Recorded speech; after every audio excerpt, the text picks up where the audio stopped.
예수님은 하나님의 아들로 이 땅에 오셨죠.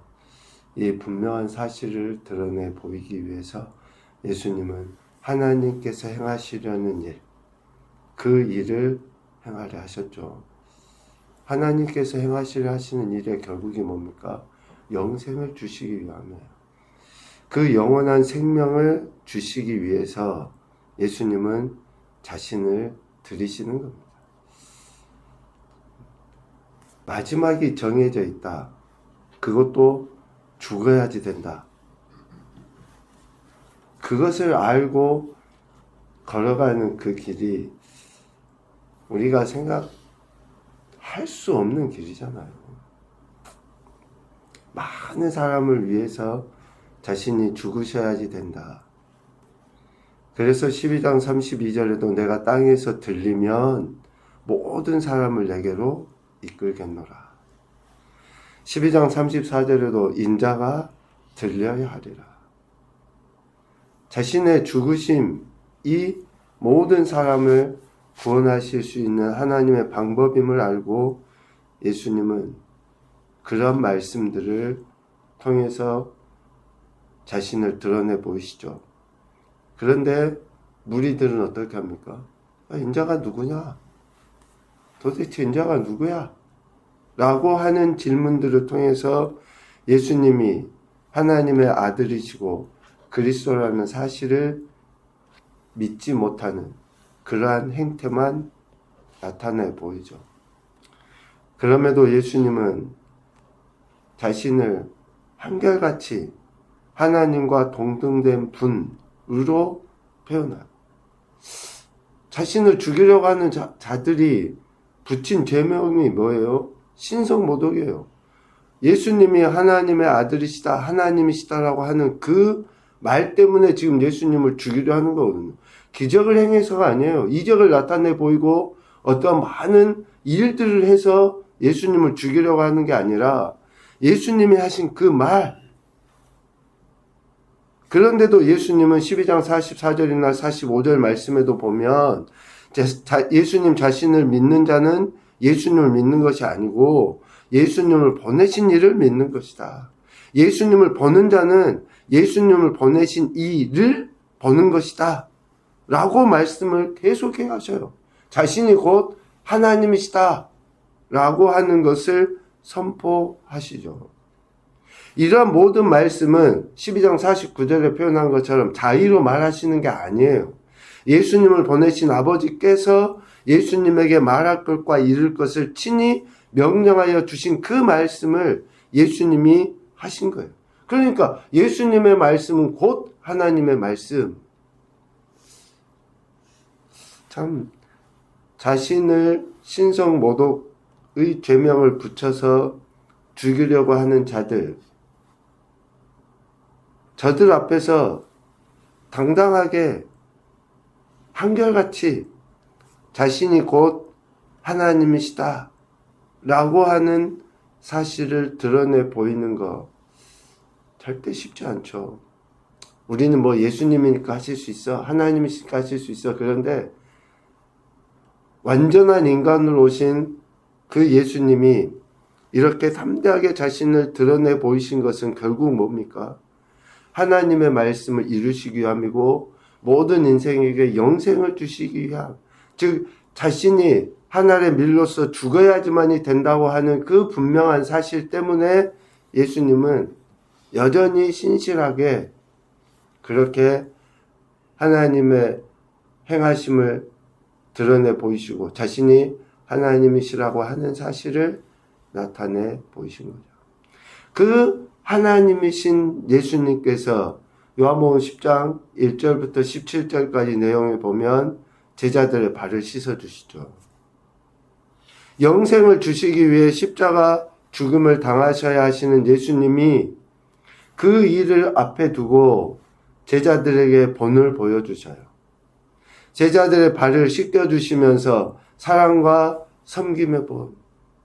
그러니까 결국 자신이 이 땅에 오셔서 죽으셔야 된다고 하는 그 사실은 하나님의 사랑에 근거한 것이다. 그 사랑을 갈망하는 자들, 영생을 소망하는 자들은 예수님이 본을 보이신과 같은 섬김의 삶을 살아야 한다. 일명 세족식이라고 부르는 이것을 통해서 예수님께서 13장 1절에 표현하죠. 자기 사람들을 사랑하시되 끝까지 사랑하신다고 하시는 표현을 나타내 보여요. 끝까지 사랑한다. 우리 인간이 끝까지 사랑한다. 뭐 데이트할 때는 내가 영원히 당신만 사랑해요 이야기하잖아요.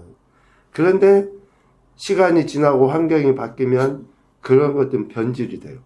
그런데 예수님께서 자기의 사람들, 하나님이 택하신 사람들을 사랑하시는 것은 끝까지예요. 끝까지는 처음부터 마지막까지라는 이야기 아니에요. 완전하게 사랑하시는 거예요. 그 일을 드러내 보이시기 위해서 세족식이라고 하는 행태로서 그 사랑을 나타내 보이셔요.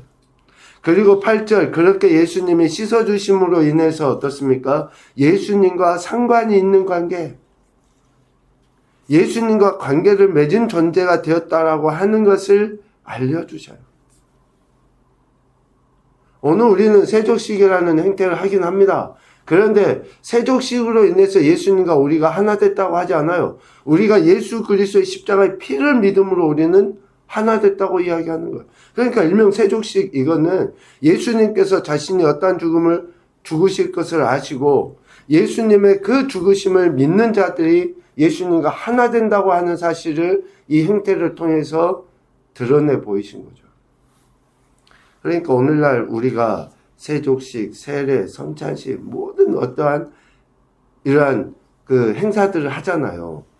그것은 그냥 우리가 어떤 의미를 부여한 것이고 예수님께서 이렇게 하신 것들을 따라서 한 것인데 결국은 뭐예요? 예수님의 십자가를 믿기 위해서 우리는 이런 행사들을 하는 거예요. 예수님이 나 같은 죄인을 위해서 그렇게 행하신, 즉 십자가에서 죽으시고 피 흘리신 그 피를 우리는 믿고 따른다라고 하는 증거로서, 즉 예수님과 상관이 있는 관계라고 하는 것을 드러내 보이기 위해서 이러한 의식들을 하는 거죠. 그래서 오늘 예수님이 제자들의 발을 씻어주심으로 너희는 나와 상관이 있는 관계다, 관계가 있는 존재다 라고 하는 것을 드러내 보이죠. 그러면서 제자들에게 교훈하시죠. 섬김의 본을 보여주심으로써 14절 15절에서 이야기하신 것처럼 서로 겸손하게 또 서로 사랑해라 라고 하시는 것을 가르쳐 주십니다. 이 사랑은 뭡니까? 우리가 따라갈 수 없는 사랑이기 때문에 주님이 가르쳐 주신 거예요. 예수님의 자신을 십자가의 제물로, 즉 들리셔야 된다고 하시는 것을 나타내 보이신 것처럼 우리도 그렇게 서로 사랑해야 된다 라고 하는 그 말씀을 실질적으로 제자들의 발을 씻어주심으로써 가르쳐 주신 거죠. 하나님의 아들이시고 하나님이신 예수님께서 가장 낮은 자리에서, 당시에 그 발이 얼마나 더러웠는지 아시잖아요. 먼지구덩이를 샌들로 신고 다녔으니, 그것도 집에 들어온 손님에 대해서 물을 떠서 무릎을 꿇고 그 발을 자신의 무릎에 올려서 씻어줬던 집의 가장 낮은 하인. 하인도 이런 종류들이 있잖아요. 가장 낮은 하인이에요. 제일로 쓸모가 없는. 그러니까 주인이 들어오면 제일 먼저 해야 됐던 그 일을 했던 종의 모습으로 예수님이 지금 제자들의 발을, 오늘 우리의 그 죄악된 모습을 예수님이 씻어주신 거죠. 이렇게 제자들을 섬기신 것처럼 오늘 우리에게도 그런 요구를 하셔요. 우리가 사랑받을 만해서가 아니에요. 하나님이 우리를 사랑해 주신 것에 대한 그런 감사함으로 그 주님을 섬기고 또 이웃을 사랑하고 섬겨야 될 것에 대해서 가르쳐 주신 거죠. 그런데 오늘 우리가 읽은 본문 18절 이하에 보면 가룟 유다에 대한 이야기가 나오죠. 앞선 모든 내용들이 예수님께서 그렇게 십자가에 죽으셔야지 된다. 하나님이신 그분이 우리 인생을 위해서 죽으셔야지 된다. 라고 하는 말씀을 계속해 오셨는데 그 말씀을 이루시기 위하여 쓰임받는 사람, 가룟 유다에 대한 이야기를 하고 있어요. 13장 2절에 보면 요한 장로는 이렇게 이야기하죠. 마귀가 벌써 시몬의 아들 가룟 유다의 마음에 예수를 팔려는 생각을 넣었더라 라고 이야기해요. 이미 마귀가 가룟 유다의 마음에 어떻게 할 것인가에 대해서 그릇된 생각을 집어넣었다는 것이죠. 이러한 그 일들을 아신 예수님은 오늘 18절에 성경을 응하게 하려는 것이다 라고 말씀하셔요. 하나님께서 하신 그 말씀, 또 예수님께서 지금까지 자신이 하셨던 그 모든 말씀을 이루시기 위함의 그 시작점이다. 예수님을 팔려고 한 것은 시편 41편에서 이야기한 것처럼 내 떡을 먹는 자가 내게 발꿈치를 들었다고 한 성경 말씀을 이루기 위한 것이다 라고 이야기하시죠. 그리고 19절, 오늘 19절에 보면 내가 그인 줄 너희가 믿게 하려 함이라.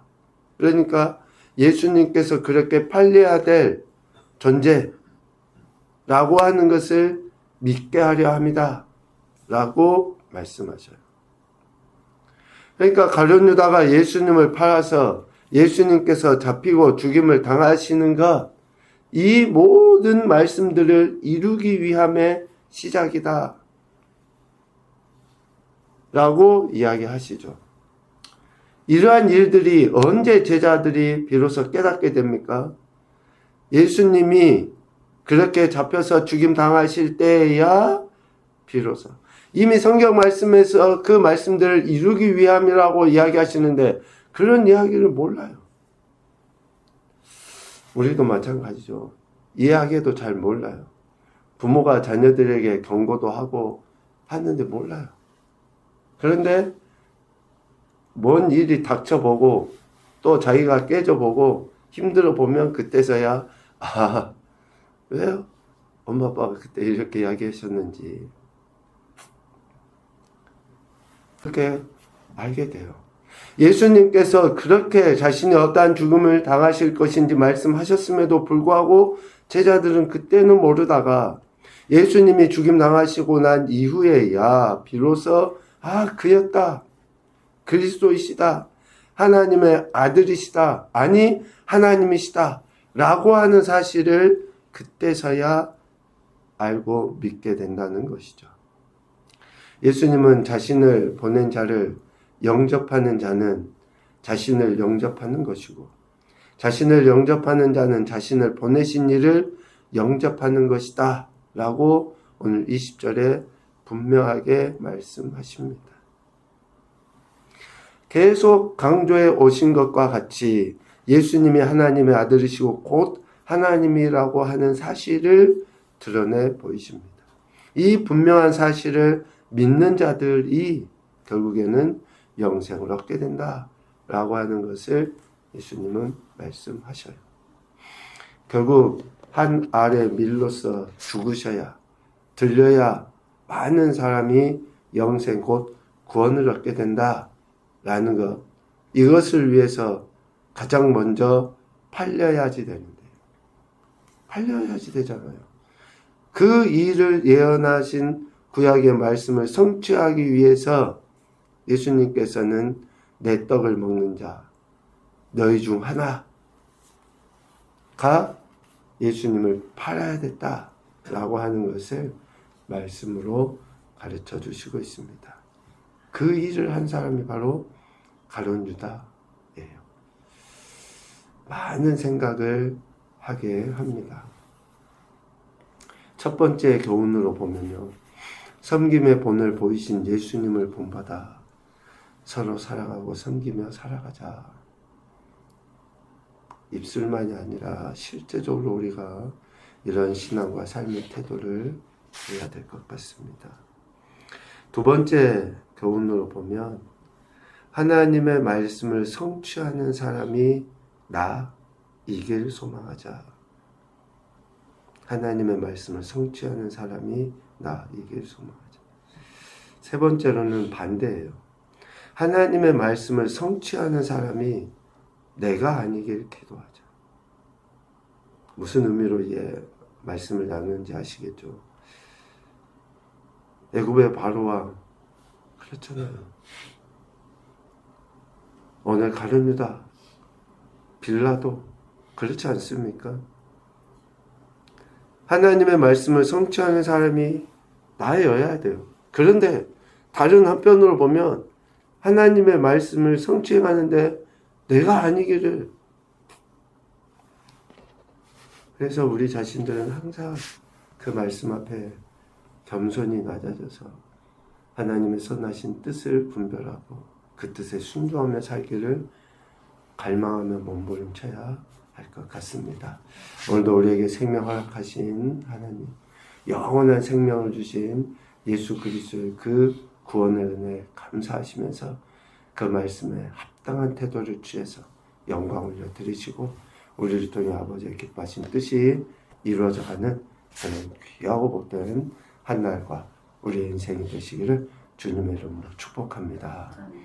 아멘.